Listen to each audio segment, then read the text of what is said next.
வணக்கம் நேர்களே, நான் உங்கள் அன்பான சயின்டிபிக் வேதிக் அஸ்ட்ராலஜர் அஸ்ட்ரோலஜி பேசுகிறேன். நல்லது நினைப்போம், நல்லதே நடக்கும். செப்டம்பர் 2025 கன்னிராசிக்காரர்களுக்கு எத்தகைய ஒரு மாதமாக இருக்க போகுதுன்னு பார்க்கும் பொழுது, ராசி அதிபதிக்கு புதன் எப்படி எப்படி கிரகங்கள் இருக்கு, புதனுக்கு அந்த கன்னி ராசிக்கு எந்தெந்த கிரகங்கள் எப்படி இருக்குன்னு பார்க்கும் பொழுது, ராசி அதிபதியாகிய புதனே பார்த்தீங்கன்னா 12ஆம் இடத்துல நட்பு வீட்டில் இருக்கிறார்.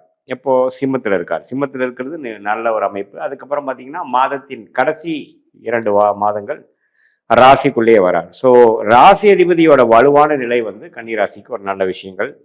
ராகு கேது பயிற்சி முடிந்து 3 மாதம் ஆனதுலேருந்தே கொஞ்சம் கன்னிராசிக்காரர்களுக்கு கொஞ்சம் படிப்படியாக பிரச்சனைகள் நீங்கி கிளாரிட்டி ஆஃப் மைண்டுக்குள்ளே போயிட்டு இருக்காங்க. உறவுகளில் இருக்கக்கூடிய பிரச்சனைகள் கடந்த 2024-25 மே மாதம் வரைக்கும் இருந்த அந்த கன்ஃபியூஷன்லாம் நீங்கி அடுத்து நம்ம என்ன செய்யலாம் அப்படிங்கிறதுல ஒரு தீர்க்கமான சில எண்ணங்கள், தீர்க்கமான சில முடிவுகள்லாம் நோக்கி கன்னிராசிக்காரர்கள் பலர் போய் கொண்டிருக்கிறாருங்கிறது தான் உண்மை. அந்த அமைப்புல பார்த்தீங்கன்னா குருவே 10ஆம் இடத்திலிருந்து 2ஆம் இடம்ங்கிற அந்த தனஸ்தானத்தை பார்த்து கொஞ்சம் கேஷ் ஃப்ளோ ஜென்ரேட் பண்றார்.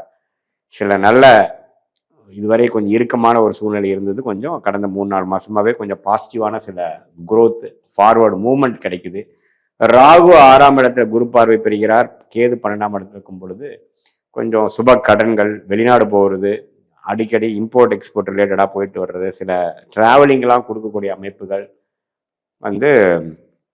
கன்னிராசிக்காரர்களுக்கு கொடுக்குது. சனி 7ஆம் இடத்துலேருந்து ராசியை பார்க்கறதுனால கொஞ்சம் டென்ஷன், கொஞ்சம் வேலை பலு, நண்பர்கள், பங்குதாரர்கள், கிளையண்ட்ஸ், வெண்டாஸ் அதில் கொஞ்சம் நிறைய ஆக்டிவிட்டி எல்லாம் போகக்கூடிய அமைப்புகள் முடிஞ்சது. ஸோ நல்ல குரோத் ஓரியன்டான டைம் தான் கன்னிராசி, அதில் எந்த மாற்றம் இல்லை.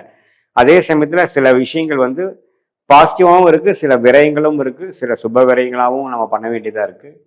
அதே சமயத்தில் இப்போ ராசியாதிபதி நல்லா இருக்கிறதுனால நம்ம சிலதெல்லாம் திட்டங்கள் தீட்டி நம்ம சிலதெல்லாம் செயல்பட முடியும். பிளான் பண்ணி எக்ஸிக்யூட் பண்ணக்கூடிய அமைப்புகள் கண்டிப்பாக உண்டு. பட் இதில் என்ன பாருங்க, கடைசி 2 வாரம் புதனும் சூரியனும் சனி பார்வை பெறுகிறார். அப்படிங்கிறப்ப பார்த்தீங்கன்னா நீங்கள் நினைச்ச அளவுக்கு ஸ்பீடாக ஏதாவது நடக்காது. ஸோ கொஞ்சம் பிளான் பண்ணலாம், ஆனால் அந்த பிளான் உடனே நடந்துரும், நினைச்ச மாதிரியே நடக்குங்கிறதுல கொஞ்சம் மாறுபட்டு கொஞ்சம் டிலே ஆகக்கூடிய அமைப்புகள் இருக்குங்கிறது தெரிஞ்சு அதை மென்டலாக ப்ரிப்பேர்டாக நீங்கள் செயல்படுவது நல்லது. பிளான் பண்ணுவதில் கெட்டிக்காரத்தனமான ஒரு ராசி கண்டிப்பாக கன்னிராசி ஒரு ராசி. அதில் சுக்கிரன் 11ஆம் இடத்துலேருந்து 12ஆம் இடம் வரும் பொழுது சில சுப செலவுகள், சில இன்வெஸ்ட்மெண்ட், சில இதெல்லாம் பிளான் பண்ணி பயங்கரமாக பண்ணுவோம், குறிப்பாக செப்டம்பர் மாதம். ஆனால் அதில் அந்த ராசியதிபதியும் சூரியனும் கடைசி 3வது 4வது வாரத்தில் சனியின் பார்வை பெறும் பொழுது நம்ம நினைச்சது ராங்கா போயிடுமோன்னு ஒரு பயமும் கொடுக்கும். ஆனால் இதில் என்னன்னா டிலே தான் கொடுக்குமே ஒழிய பிரச்சனை இல்லை. இப்போ செப்டம்பரில் நடக்க வேண்டியது அடுத்த 2 மாதங்களில் 3 மாதங்களில் நடக்கக்கூடிய அமைப்புகள் உண்டு. உங்களுடைய வேகத்துக்கும் உங்களுடைய டைம் லைனுக்கும் உங்களோட ஸ்கெடியூலுக்கும் நடக்காம போகிறதுக்கு வாய்ப்புகள். குறிப்பாக பிஸ்னஸ்மேன், என்டர்பிரனர்ஸ், வேலையில் இருக்கிறவங்க, ஒரு வேலையை விட்டு ஒரு வேலை மாறணும், சில விஷயங்கள் எதிர்பார்த்துட்டு இருக்கிறவங்க, குடுக்கல் வாங்கல் விஷயங்கள், பார்ட்னர்ஷிப் விஷயங்கள், ஒரு இடத்த கொடுத்து இன்னொரு இடம் வாங்குறது, பிஸ்னஸ் விஷயங்கள், சில டீலிங் எதிர்பார்த்து கொண்டு இருக்கிறது, இது எல்லாமே பார்த்தீங்கன்னா கொஞ்சம் பொறுமையாக இருந்து நம்ம சாதிக்கக்கூடிய அமைப்புகளாக தான் இருக்கே ஒழிய எடுத்தமா கமுத்தனமானு போகக்கூடிய அமைப்புகள் இப்போ கிரக அமைப்புகள் இல்லை. பட் என்னதான் சொன்னாலும் 2024-25 மே மாதம் இருந்த அந்த அமைப்போட இப்போ ஃபார் பெட்டரான அமைப்புல தான் நம்ம கன்னிராசிக்காரர்கள் இருக்காங்க. பட் இருந்தாலும் அதில் பிளான் பண்ணி எக்ஸிக்யூட் பண்ணக்கூடிய அமைப்புல கொஞ்சம் நம்ம ஒரு எக்ஸ்ட்ரா டைம் லைன்ஸ் வச்சு கொஞ்சம் ஒர்ஸ்ட் கேஸ் சினாரியோக்கும் நம்ம மென்டலாக ப்ரிப்பேர்டாக இருந்து தான் நம்ம பண்ணக்கூடிய அமைப்புகள் இருக்கு. மாணவர்கள் பார்த்தீங்கன்னா படிக்கக்கூடிய விஷயத்துல ஒரு நேர்த்தியான அமைப்புகள் இருக்கு. அதுவும் மாதத்தின் இறுதியில் கொஞ்சம் டிஸ்ட்ராக்ஷன், ஃபோக்கஸ் தேவைப்படக்கூடிய அமைப்புகள் இருக்கு. அதே சமயத்தில் சீனியர் சிட்டிசன்ஸும் பார்த்தீங்கன்னா சில விஷயங்கள் பண்ணக்கூடிய அமைப்புகளில் கொஞ்சம் தோய்வுகள் இருக்குது, உடல் உபாதைகள் வரக்கூடிய அமைப்புகளில் கொஞ்சம் இருக்குது. கரெக்டான ட்ரீட்மெண்ட் கண்டுபிடிச்சி அதை நம்ம பண்ணுறதுக்கு கொஞ்சம் லேட் ஆகும். அதே சமயத்தில் வெளிநாடு சம்மந்தப்பட்ட விஷயங்கள், இம்போர்ட் எக்ஸ்போர்ட், அது மாதிரி துறையில் இருக்கிறவங்களுக்குலாம் பார்த்தீங்கன்னா கொஞ்சம் வெளிநாடு போகக்கூடிய அமைப்பு, திடீர் பயணங்கள் அதெல்லாம் கொடுக்கக்கூடிய அமைப்பு. குறிப்பாக ராகு திசை, கேது திசை போகிறவங்களுக்கு, சூரிய திசை போகிறவங்களுக்குலாம் கண்டிப்பாக உண்டு. ஸோ இதுதான் ஒரு ஜென்ரலான ஒரு ப்ரிடிக்ஷனே ஒழிய, பட் என்னதான் கூட்டி கழிச்சு பார்த்தாலும் கடந்த 16-18 மாதங்களுக்கு கம்பேர் பண்ணுறப்போ நல்லாவே ஒரு கிளாரிட்டி நோக்கி போய் கொண்டு இருக்கக்கூடிய கன்னிராசிக்காரர்களுக்கு இந்த மாதம் சில விஷயங்கள் பாசிட்டிவாக நம்ம பிளான் பண்ணி பண்ணாலும் அதுல சில விஷயங்கள் லேட் ஆகக்கூடிய அமைப்பும் கைமீறி போகக்கூடிய அமைப்புகளும் இருக்குங்கிறத நம்ம உணர்ந்து அதுக்கு தகுந்த மாதிரி நம்மங்கள் வந்து பிளான் பி பிளான் சி வச்சு நம்ம செயல்படும் பொழுது வாழ்க்கையில் எடுக்கக்கூடிய முடிவுகள் ஒண்ணுமே துல்லியமாக எடுத்து வாழ்க்கையில் வெற்றி பெற முடியும் என்பதை நீங்க தெரிஞ்சுக்கணும். என்னதான் இருந்தாலும் ராசி அதிபதி வந்து ஸ்ட்ராங்கா இருக்கிறார். ஸோ நம்ம எண்ணத்தில் தீர்க்கம் இருக்கும். நம்ம என்ன நினைக்கிறோமோ அந்த குறிக்கோள்ல ஒரு வலு இருக்கும். அதே சமயத்துல சூரியனும் லக்னத்துல வரும் பொழுது தவறு இல்லை. அதே சமயத்துல சுக்கிரன்கிற ராஜயோகாதிபதி 12ஆம் இடத்துக்கு வரும் பொழுது நல்ல ஒரு செலவு செய்யக்கூடிய அமைப்புகள், பண போக்குவரத்துக்கு வந்து பிரச்சனை இல்லை. நான் சொன்ன மாதிரி சில சுப விஷயங்கள் வந்து நடக்கக்கூடிய அமைப்புகள் எல்லாம் கண்டிப்பாக உண்டு.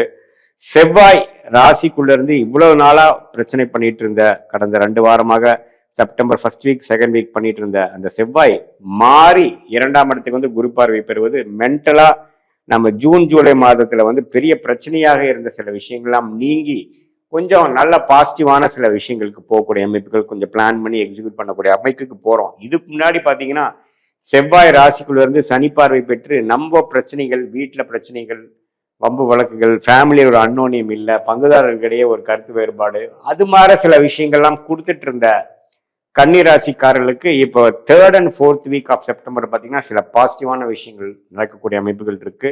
பட் ஒரே விஷயம் வந்து கொஞ்சம் லேட்டாகி முடியக்கூடிய அமைப்புகள் இருக்குங்கிறத நம்ம முதலே சொன்ன மாதிரி நீங்க தெரிஞ்சுக்க. பட் ஓவராலா பார்க்கும் பொழுது செவ்வாய் வந்து ராசி விட்டு நீங்குவது ஒரு அருமையான ஒரு மாற்றமாக கன்னி ராசிக்காரர்களுக்கு எடுத்து, அதே 2ஆம் இடத்துக்கு வந்து குரு பார்வை பெறும் பொழுது ரியல் எஸ்டேட், இது மாதிரி மெடிக்கல் துறையில, கேட்டரிங் துறையில, ஸ்போர்ட்ஸ் லைன்ல இருக்கிறவங்களுக்குலாம் நல்ல ஒரு பாசிட்டிவான ஒரு விஷயங்கள் உண்டு.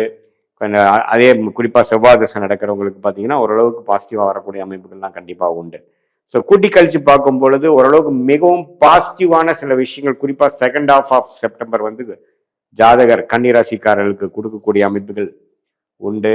தொழில் மேன்மை, காசுல பணப்புழக்காட்டங்கள் அதிகமாகுது, வெளிநாடு தொடர்புகள் மூலமா ஜெயிப்பது, அதே சமயத்துல இதுவரை இருந்த ஒரு சுணக்கங்கள், கருத்து வேறுபாடுகள், கிளைண்ட்ஸ் ஏதோ ஒரு விஷயங்கள் நமக்கு ஸ்டாப் பண்ணி ஒரு விஷயத்தை பெறுவதற்கு, ஒரு கான்ட்ராக்ட் பெறுவதற்கோ, ஒரு அமைப்பு நம்ம ஒரு டீல் நம்ம முடிக்கிறக்கோ பிரச்சனையா இருந்ததெல்லாம் கொஞ்சம் தடைகள் நீங்கி வரக்கூடிய அமைப்பு. அதே மாதிரி வேலை மாற்றம் நோக்கி கொண்டு இருக்கிறவங்களுக்கு ஒரு பாசிட்டிவான சேஞ்சு, அது மாதிரி விஷயங்கள்லாம் கண்டிப்பா கொடுக்கக்கூடிய ஒரு அற்புதமான ஒரு மாதமாக அந்த ராகு கேதுகள் விலகி கன்னிராசிக்காரர்கள் அடுத்த கட்ட வாழ்க்கையில அடுத்த படிநிலைக்கு போயிட்டு கொண்டு இருக்கக்கூடிய கன்னிராசிக்காரர்களுக்கு இது ஒரு நல்ல ஒரு மாதமாக கட்டாயம் இது இருக்கும்.